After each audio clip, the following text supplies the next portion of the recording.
نو ابو بکر رضی الله تعالی عنہ چې کله امیر المؤمنین شو د مسلمانانو بادشاہ شو نو د مالدار خلکو نه به زکات اغستو بیت المال کې به جمع کو نو په مدینه منوره کې چې څومره کونډې وي یتیمانانو غریبانانو هغې ته به د میاشتې وظیفه ورکوله د میاشتې وظیفه او مسافر چې به د بار نه راغلی هغې له به خوراک سکاک د هغې نه ورکو داسې حالات جوړ شي چې مدینه منوره کې اړو غریب پاتې نه شو ځکه مالدارانو به زکات ورکو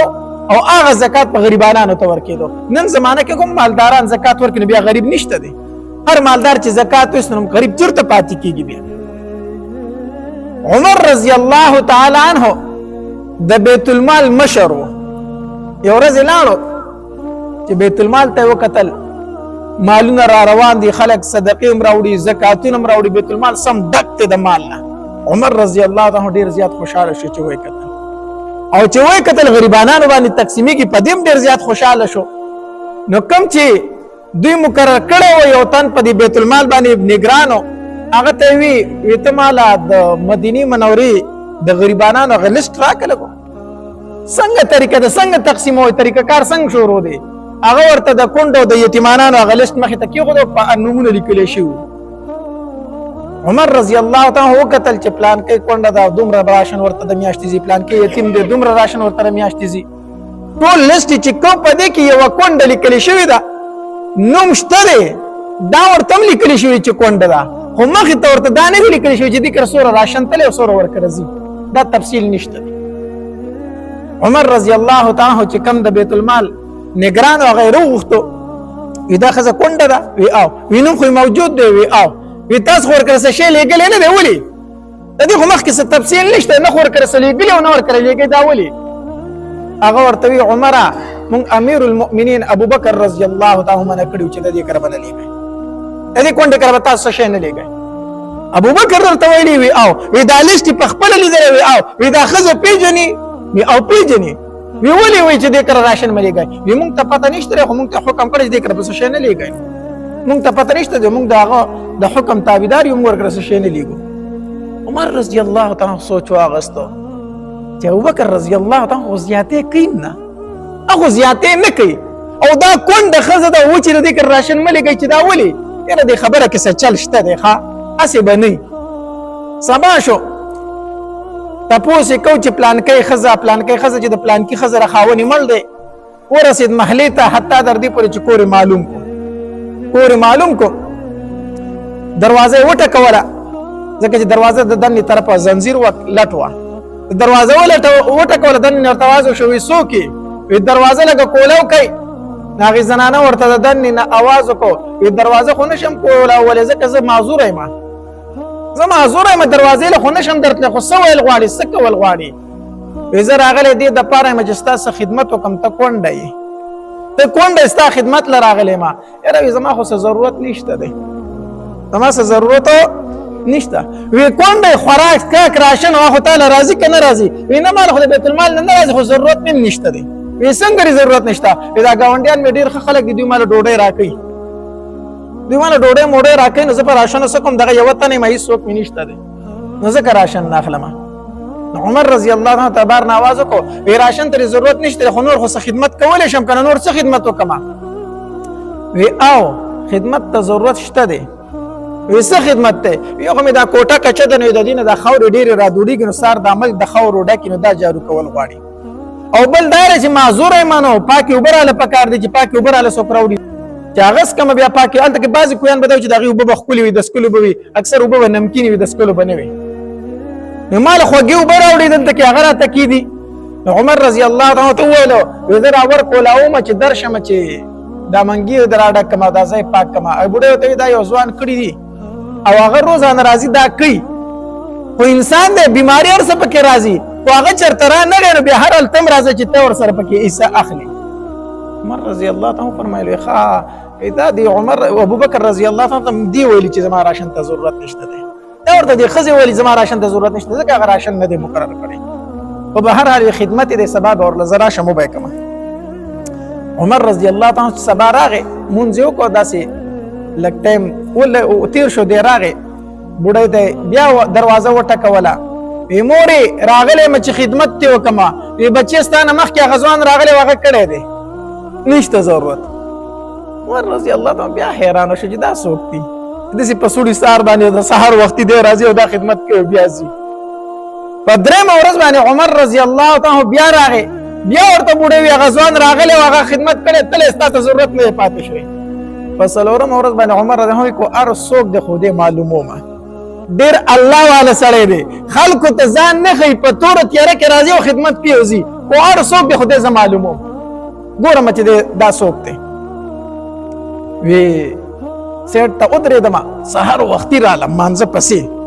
لږه تیاره وه داسې سیټ ته ودرېدم وی څه مې کتل چې په دې کې یو ځوان را روان دی پټکی والی دی او د مخ نه یې کپړه تاو کړې ده. وی دا شکل یې راته د بدن نه داسې اشنا اشنا ښکارېده چې د وجود ته مې وله کتله دا سړی ما ته څه اشنا ښکارېده خو مخ یې پټ و نه مې پېژندلو چې څوک دی. وی چې دې کور ته رانږدې شو داسې نو پیزار یې ویستو غلی غلی را روان شو غلی پیزار یې سپیال بیخپې را روان شو. وی دروازې له چې راورسېدو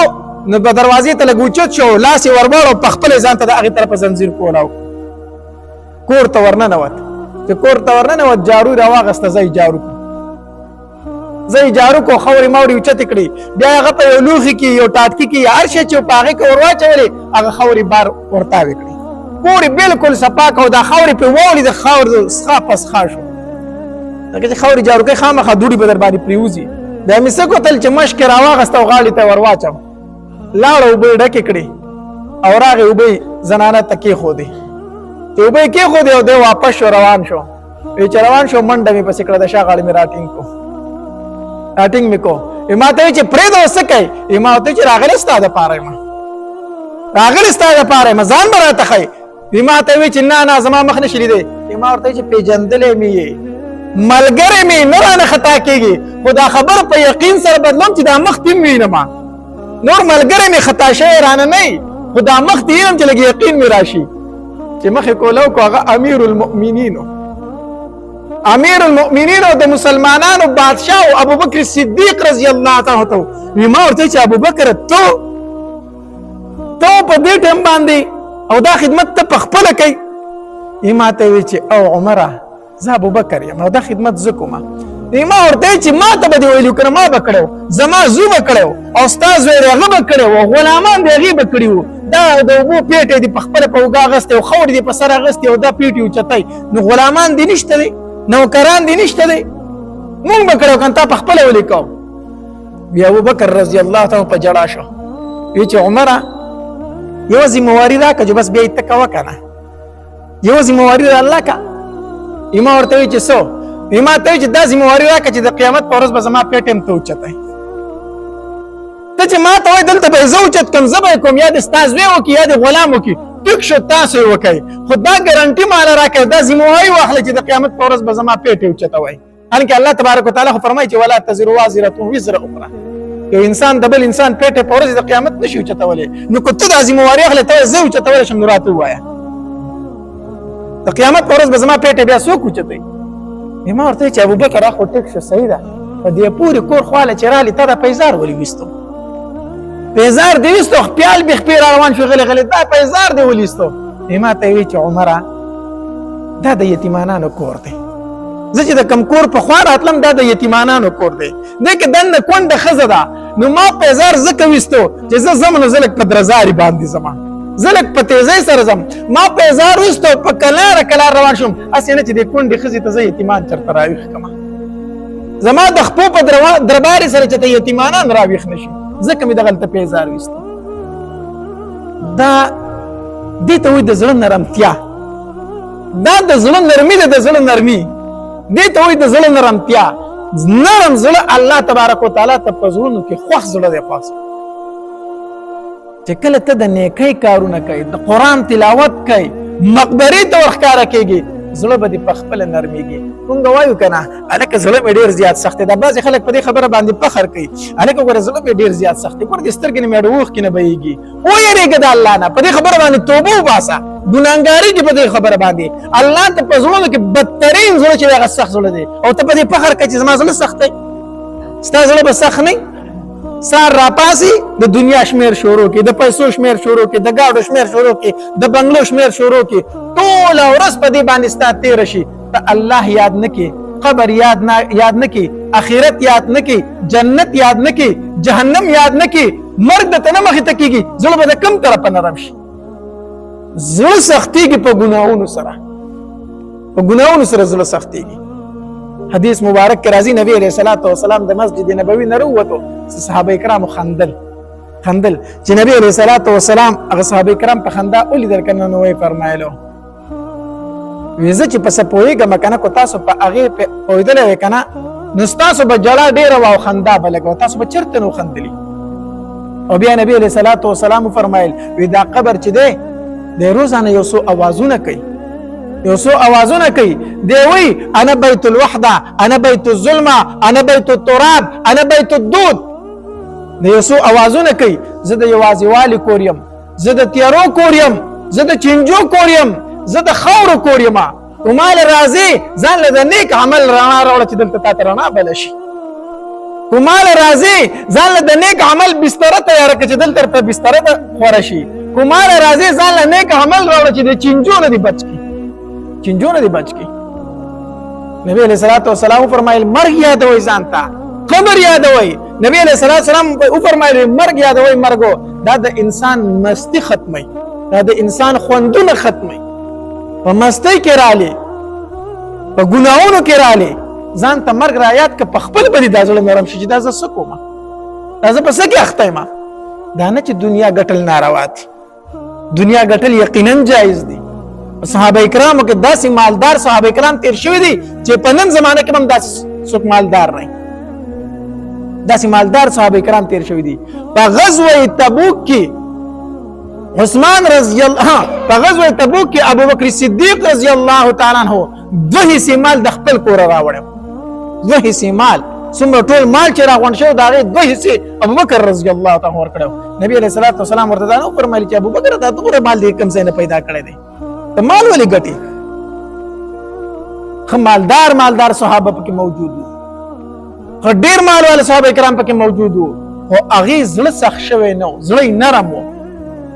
عثمان غنی رضی الله تعالی عنہ څومره مال الله تبارک وتعالى ورکړو، څومره مال. او صحابه کرامو کې مالدار ترین صحابي عثمان غنی رضی الله تعالی عنہ. او چې کله قبر تبراغه مقبره تبراغه کنه دومره به جړل، روایتو کې راځي وي دا اوخ کې به پګیره باندې داسې را روان وي. نو چاته نه تاسو کو وی عثمان چې د نبی له سلام په مجلس کې ناشتي د جنت ذکر کیږي، د جهنم ذکر کیږي، دومره نه جاړي. خو چې قبرستان ته راشي په قبر د سترګې ولګي بس بیا دې جلا نه ودرېږي، بیا جاړي او جاړي. دا ولي؟ عثمان رضی الله تعالی فرمایلی ما د خپل محبوب صلی الله علیه وسلم نه اوریدلی دي چې هغه فرمایي چې دا قبر چې دا د آخرت په منازلو کې اول منزل دی. کو دلته کامیاب شي خو وروسته کامیابي، کو دلته ناکام شي وروسته ناکامه. نو زه دلته چې راشم ځکه جاړم چې زما یره زه په دې منزل کې کامیاب شم او کامیاب نشم. حالانکه نبی علیہ الصلوۃ والسلام ورته فرمایلی چې عثمان فی الجنه، عثمان جنتی دی، خو جړل به زه په دې منزل کې کامیاب شم کو کامیاب نشم. عمر رضی الله تعالی عنہ چې کله شهید کېدو بالکل د ځن کدن ټیم دی، خپل بچی ته وی ویلال شه او مال حذیفه ابن یمان رضی الله تعالی عنہ راوله.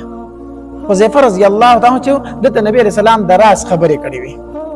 د نبی علیہ السلام د راز خبرې کولې، او د نبی علیہ السلام د بعضی منافقینو نمونه ذکر کړي و چې نور چاته نه ویلي پلان کې منافق دی، پلان کې منافق دی. دا حذیفه ابن یمان رضی الله تعالی عنہ نبی علیہ السلام خودلی بل چاته نه خودلی. ایمال حذیفه ابن یمان راوله د عمر رضی الله تعالی عنہ زوی لاړو په حذیفه رضی الله تعالی عنہ پسې وې زما بابا دی غواړي غخواله راشه،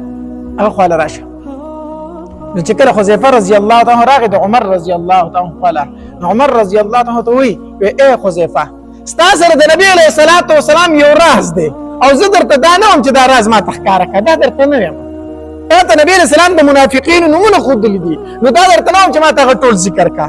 نو دومره په د منافقینو په هغې لست باندې لږ نظر ور واچوه، د عمر نوم خو به پکې چېرته نه وي. د منافقینو په هغې لست کې د عمر نوم شته دی که نشته، صرف په هغې نظر وچلوه. حذیفه ابن یمان رضی الله عنه فرمایل وی عمره خوشاله اوسه په منافقینو کې ستا نوم نشته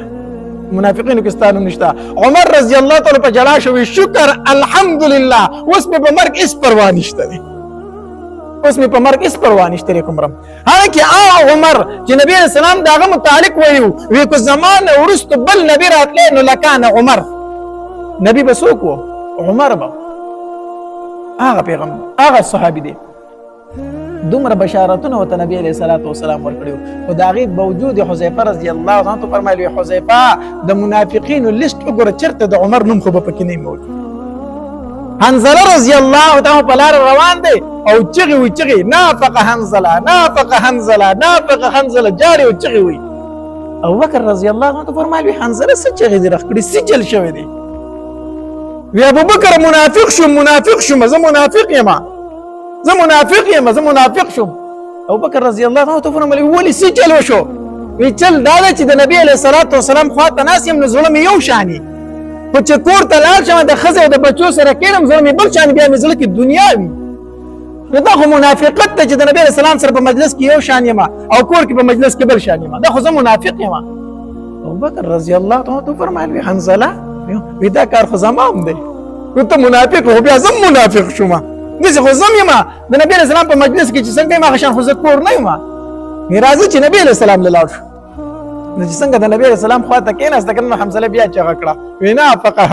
حنظله منافق شو نبي علیه السلام ورته وفرمیل حنظله ولې سجل شوی دی وی د الله پاکه پیغمبر چې ستا خواته ناست یم که نه داسې یم چې لکه جنت او جهنم په خپلو سترګو وینمه خو د الله پاکه پیغمبر چې کور ته لاړ شم بیا د ښځې د بچو سره مشغول یم هر څه رانه هېر شي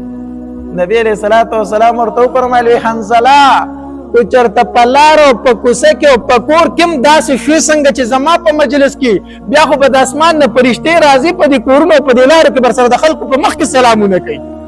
بیا خو برسره سلامونه کوي په لارو په کوڅو کې دا منافقت نه دی زما مجلس کې چې کوم اثر هغه به ضرور بار نه وي دا منافقت نه دی تاسو منافقین نه یې ګورئ دومره به د هغې سره خپل ځان فکر الله زړه به زمونږ زړونه سخت شوي دي مونږ زړه مې سخت دی زړه دې سخت شو زړه به نرمۍ څنګه د قرآن تلاوت کوه زړه نرمېږي د قرآن په تلاوت سره ډېر یا خو د قرآن تلاوت ډېر زیات کوه دویم مقبرې ته ځه نبي علیه الصلاة والسلام خپل عادت مبارکه ده چې جنت البقیع ته به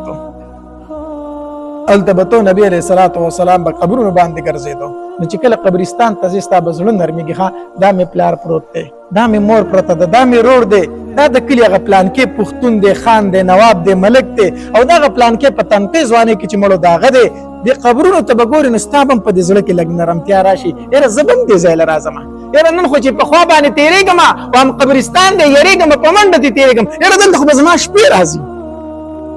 په دې ونو کې په دې تیاره کې په دې کې خو به زما شپې دلته راځي نه چې په خوا تېرېږم په منډه تېرېږم یېرېږم نو قبرستان ته ځه زړه به دې نرمېږي ځان ته دغه ځای را یادوه مړه کو ډېره دنیا ده کو لږه ده پاتې کېدونکې ده نو زړه به دې نرم د الله نافرمانۍ به نه کوي به هر حال چې زړه کله نرم شو د الله تبارک وتعالی ته په زړونو کې خوښ زړه دی نرم دل انسان الله ته ډېر خوښ دی سخت دل انسان نه الله نفرت کوي الله تبارک وتعالی زموږ زړونه نرم کړي او زړونه به نرمېږي څنګه یو څو خبرې مې درته وکړي د قرآن تلاوت زیات کوئ ذکر و اذکار کوئ او مقبرې ته ورښکاره کېږئ خو روزانه مقبرې ته نشئ تللی که نه په دې هفته کې یو ورځ قبرستان ته ضرور ځه د قبرونو کې ګرځه لګو نو دا خپل مرګ به درته یادېږي نو زړه به دې نرم وي الله تبارک وتعالی د عمل کولو توفیق را نصیب کړي واخر دعوانا ان الحمد لله رب العالمین نبی علیہ الصلوۃ والسلام فرمایل وی ثلاث کفارات درې اعمال داسې دي چې دا د انسان د تیر شوو ګناوونو د کفاره ګرځي پاغه کې اول نبی علیہ الصلوۃ والسلام فرمایل وی د تکلیف باوجود کامل وضو کول کامل او دس کول دا د انسان د تیر شوو ګناوونو د پاره څه ګرځي کفاره ګرځي د تکلیف باوجود څه مطلب دی اوس شپې یخې شوي دي که نه نو یخ دی او ته په یخو اوبو باندې اودس کوې نو دا ګران کار دی نو د تکلیف باوجود اودس کول یا ګرمي ده سخته ګرمي ده او اوبه یخې نه میلاوېږي اوبه هم ګرمي دي او ته په هغې ګرمو اوبو څه کوې اودس کوې په ګرمۍ کې یا دا رنګ بیماری تکلیف ته درتا خو د هغې باوجود ته څه کوي اودس کوي د ګرمې بسترې درته پاسېدل ګران دي خو د هغې باوجود د ګرمې بسترې نه ته پاسې یخ واشروم ته لاړ شي او پلته په یخ اوبو باندې څه وکړي اودس وکړي د تکلیف باوجود یا اوبه نه میلاویږي او په بیه اوبه والي او په هغې باندې څه وکړي اودس وکړي دا د تکلیف باوجود اودس کول خو کامل اودس کول کامل وضو کول کامل وضو څه شی دی فقهاو د هغې تشریح دا کړې ده چې هر اندام 3 پیرې انزل هر اندام 3 پیرې انزل دا کامل وضو ده او کم حدونه چې دي د هغې نه لږ زیات انزل کم حدونه چې کم دي د هغې نه لږ زیات انزل لکه دا لاس چې ته انځې سره د سنګلو به انځي که نه نو خیر دی دا لاس د سنګلو نه هم لږ پورته وینځه مخ د خپلو حدودو پورې انځل نو دا د دې نه لږ زیات وینځه چې چېرته یو ویښته پکې وچ پاتې نشي دا کامل اودس کول دي یعنی په کومه طریقه چې د نبی علیه الصلاۃ والسلام نه وضو کول نقل شوي دي په هغې طریقه باندې وضو کول دا څه شی دی کامل وضو کول دي پاکي حاصلول د پلیتۍ نه ځان ساتل په دې سره الله تبارک وتعالی د انسان تیر شوي ګناهونه څه کوي معاف کوي پاکي حاصلول د پلیتۍ نه ځان ساتل نن سبا مسله دا ده چې کو خیال خو کړی ډېر خلک هغه لوټه خو ختمه شوې د مخکې به خلکو لومبې استنجا په لوټه باندې وکړله او بیا به اوبه استعمال کړي یا نن سبا لومبې ټیشو پیپر استعمال کړي وروسته څه استعمال کړي اوبه استعمال کړي نه هغه شی ختم شوی نن سبا خلک ډایرکټ استنجا په څه شي باندې کوي سمدستی واړه بول وکړي او ځان په اوبو باندې وینځي او راپاسي دا پرته ورته هم نه لګي چې یاره زما د واړه بول وروسته ساسي که اوبه ساسي نو دته دا پته خو نه لګي د تسلی نه حاصله کړي سمدستي راپاسي نو ډېر کرته واړه بول د په کپړو باندې ولګي په اندام باندې ولګي او دا واړه بول چې دا نو دا غټه پلیتی ده دا غټه پلیتی ده د دې کو چرته د درهم د مقدار نه زیات او درهم مقدار د ورغوي د منځ چې څومره دی دا د درهم مقدار دی دا ډبل روپۍ چې څومره یې ته دې نه کو د دې پلیتی زیاته ونه په دې کې مونځ نه کېږي ٹھیک شو کنه نو دې واړه بولو کې ځان په اوبو وینځي او سمدستي راپاسي هغه واړه بولي په بدن هم بهیږي په کپړو هم بهیږي نو نه مونځ کېږي نه اودس کېږي ٹھیک شو نو لومبې ښه تسلي حاصلول لومبې تسلي حاصله کا چې واړه بول زما ودرېدل د هغې نه پس ځان په اوبو باندې وینځه او ګورې دا ډېره سخته ګناه ده د وړو بولو نه ځان نه ساتلو عام طور پر عذاب قبر ګورې ته دې د وجې نه وي د وړو بولو نه ځان نه ساتل د دې وجې نه ګورې عذاب قبر وي حدیث مبارک کې راځي نبی علیه الصلاۃ والسلام داسې یو مقبرې طرف ته ووتلو نو یو 2 قبرونو والا و هلته کې نبی علیه الصلاۃ والسلام چې په کومه خچره باندې سورو هغه وترېدله نو نبی علیه الصلاۃ والسلام وفرمایل وی دې 2 قبرونو والا ته عذاب میلاویږي دوی ته په دې قبر کې څه میلاویږي عذاب میلاویږي او نبی علیه السلام وفرمایل دا څه د داسې ګران غټ ګناه د وجې نه میلاویږي چې دوی ته ځان د هغې نه بچ کول ګران و څه دومره ګران کار نه و چې دوی ته د هغې نه ځان بچ کول څه ګران و نو د یو قبر والا ته وي دا عذاب په دې میلاویږي چې د به ځان د وړو بولو نه ساتو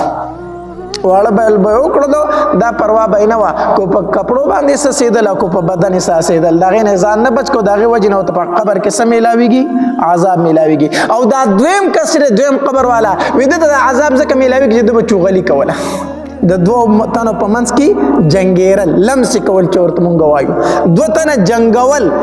نو د به دا کار کو نو دا دومره ګران ګناهونه نه و چې دته ځان نشو بچ کولی ځان بچ کول ته اسانو خو دوی ته ځان نه بچ کړی ته دې وجې نه اوس دوی ته په دې باندې څه میلاویږي عذاب میلاویږي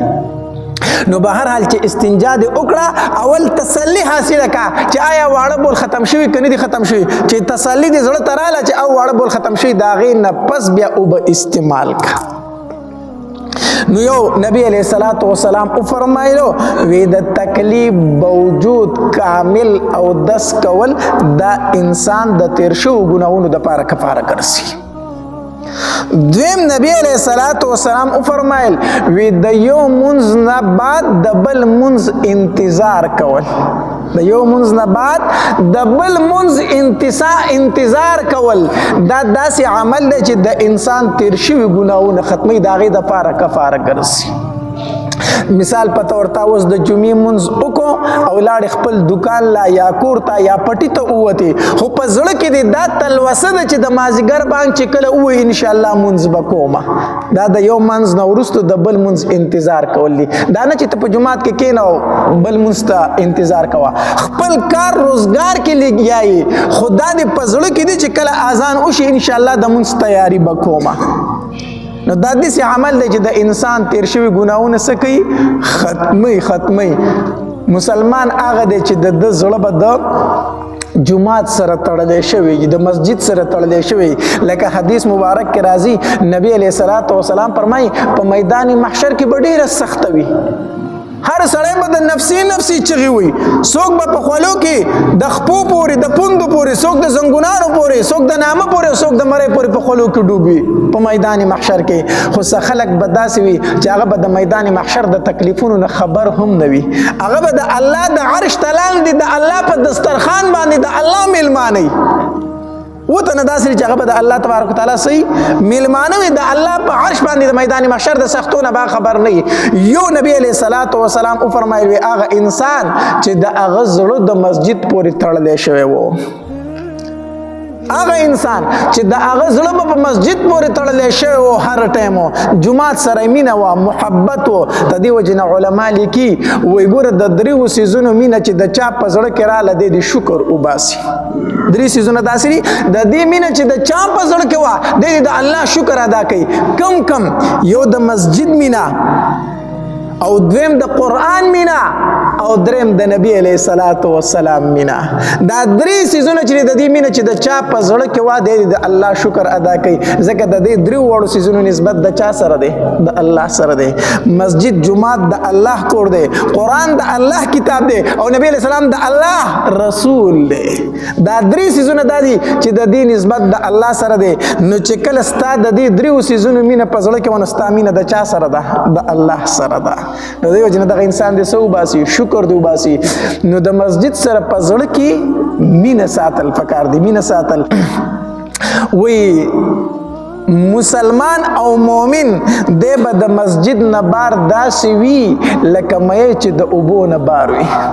مومن به د مسجد نه بار داسې خپوي داسې تړپاویږي به لکه مې چې بار د اوبو نه خپوي تړپاویږي او منافق سړی به په جماعت کې داسې وي لکه مرغۍ چې په پنجره کې وي داسې به تنګوي دا په دې انتظار وي لکه څه ټایم دا دروازه کولو شو پر مکړو چې والوته دغه شانت منافق سړی به په مسجد کې تنګيږي یاره دې مولوی صاحب ډېر نه وخت کو چې دا مونږ وشو چې په دروازه ور خوشی کېده وتله دا ګوره د منافق علامت الله دې زمونږ په حال باندې رحم وکړي مونږ د جمعې دوه رکعاته مونږ وکړو کنه هغه کوم په مخه ټیم پیسته بګور بار بغړی ته ګورو چې څه چلې څه او چې فرض وشي په دروازه باندې داس یو غوبل جوړ شي بس دغه دوه رکعاته مونږ د سنت نشته دی حدیث مبارک کې راځي نبی علیہ الصلوۃ والسلام فرمایي وای د کم انسان چې فرض اعمال فرض منځونه کم شي الله تبارک وتعالى به فرمایي دا نفل ولا په سبا باندې بدل کړي په فرض بدل کړي دا خو نفل نه دي دا خو سنت دي ګوره سنت دي نو یاد اوساتئ کم انسان چې مستقل سنت فریدي دا انسان فاسق دی کم انسان چې مستقل سنت فریدي دا فاسق دی نو کم تن چې په هر جمعه باندې دا نفل دا سنت فریدي دا څه شو په هر جمعه باندې د څه فریدي سنت فریدي صرف دغه دوه رکعاته کوي او منډي وي دا سی په ګډیر کسانی چې زما په خیال چې په کال دوه کې باغو د جمعې سنت نه کړي د جمعې سنت پي نه کړي ځکه چې دلته کې جمع ودري کې د منځل راشي نه غړم به سنت مونږ کې اصل رکعاته هغه مونږ کې او چې کله ورسته چې کم دینه خو په ګړو د سنت حسابي نه چې دام سنت دي نو بس رواج وشي بارو ته ځان بدخکاری چې خلک وي د جمعې ورځ دا ناولې بار ګرځي جو زر زر رامنډي کې جمعه تا په دې نه دی چې زه د عبادت کو دی په عبادت لراتله خدا سنت پم کولو خو بارو تر مانځه په دې ټیم کې ځان بدخکاری نه ځکه جمعه ته راسي ځکه جنن سبا مسلمانی جمعې لراغلي ده کنه نو چې د جمعې مونږ نه کوي نو یاره دا سړی ډیر ګناهګار دی کو نور نه کوي خیر دی په نسو نبی علیہ الصلوۃ والسلام فرمایي وای مسلمان هغه دی چې د مسجد سره سوي مینوي نو یو نبی علیہ الصلوۃ والسلام فرمایي وای د یو منځ نورستو د بل منځ انتظار کول دا داسې عمل دی چې د انسان تیر شوی ګناهونه ختمي او بیا نبی علیہ الصلوۃ والسلام فرمایلو وی دریم دا دی چې د جماعت د مانځه د پاره پیدل مسجد ته راتلل د جماعت د پاره مسجد ته پیدل راتلل دا داسې عمل دی چې د انسان تیر شوي ګناهونه ختموي ځکه چې په کومه لاره باندې ته مسجد ته راځې که نه په کومه لاره باندې راځې دا لاره به په قیامت په ورځ باندې ستا دپاره ګواهي کوي دا لاره به د قیامت په ورځ ستا دپاره ګواهي کوي چې الله دا انسان په ما باندې تللی دی مسجد ته سلف خو مسجد پرېږده د هغې لارې به ډېر خیال ساتو د هغې لارې به ډېر زیات خیال ساتو نو چې کوم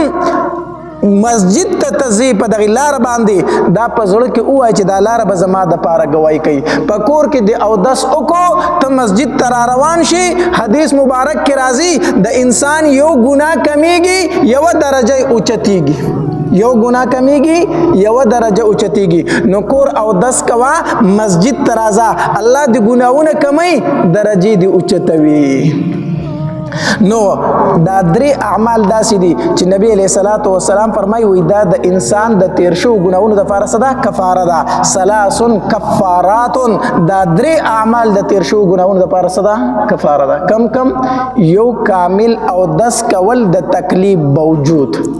دویم نبی علیہ الصلوۃ والسلام فرمای د یو منځ نه وروسته د بل منځ انتظار کول او دریم نبی علیہ الصلوۃ والسلام فرمای د جماعت د مانځه د پاره مسجد ته پیدل راتلل الله دې زموږ په حال باندې رحم وکړي نن سبا هر سړی دا غواړي چې ما د خپل کور سره ځان له مسجد جوړ کړي اجرم هم زماوي مسجد هم زماوي اجرم جوړي او مسجد هم جوړي اگر چې دوه درې کسان پکې منځ کوي یا نه کوي دغه شانتي شاړ پروت دی خدا خواهش دی چې زما میلمانه راشي زما چې حضرت دا جمعه هم زمونږ دی دا دیرم زمونږ ده دا مسجد هم زمونږ دی ټیک دی جوړ دی که ځان له دغه اجره وای چلوه